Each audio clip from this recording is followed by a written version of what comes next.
পাকিস্তানের রাজধানী ইসলামাবাদে বিলাসবহুল সেরেনা হোটেলে ৬ সপ্তাহের যুদ্ধ স্থায়ীভাবে বন্ধে মুখোমুখি বৈঠক শুরু হয় ইরান ও যুক্তরাষ্ট্রের প্রতিনিধিদের।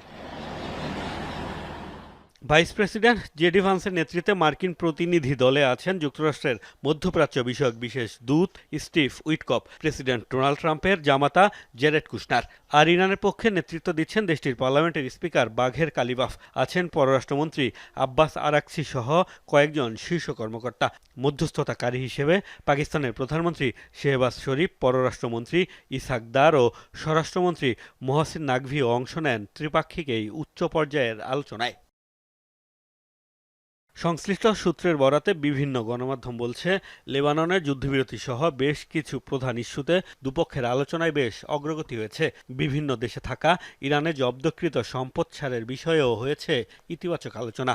এর আগে শান্তি প্রচেষ্টা ভেস্তে গেলে আবারও যুদ্ধে ফেরার প্রস্তুতির কথাও স্মরণ করিয়ে দেয় ইরানের পররাষ্ট্র মন্ত্রণালয়ের মুখপাত্র। কূটনৈতিক কাজ চালিয়ে যাওয়ার পাশাপাশি আমরা পরিস্থিতি নিবিড়ভাবে পর্যবেক্ষণ করছি। সশস্ত্র বাহিনীর সাথে ঘনিষ্ঠ যোগাযোগ রাখছি।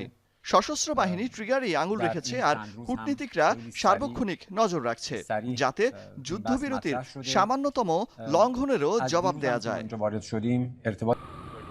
বলা হচ্ছে, যুদ্ধ বন্ধে আলোচনা অব্যাহত থাকবে। পরবর্তীতে দুই দেশের কূটনীতিকরা অংশ নেবে। ১৯৭৯ সালে ইরানে ইসলামী বিপ্লবের পর থেকেই যুক্তরাষ্ট্রের সাথে তাদের বৈরী সম্পর্ক।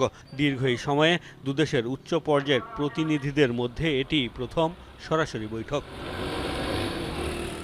এর আগে পাকিস্তানের প্রধানমন্ত্রী শেহবাজ শরীফের সাথে আলাদা আলাদা বৈঠক করেন ওয়াশিংটন ও তেহরানের প্রতিনিধিরা।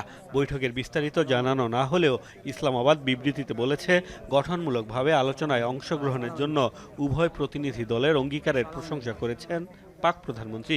এই আলোচনা মধ্যপ্রাচ্যের টেকসই শান্তি প্রতিষ্ঠার পথে একটি বড় ধাপ হিসেবে কাজ করবে বলেও মন্তব্য করেছে দেশটির প্রধানমন্ত্রী কার্যালয়।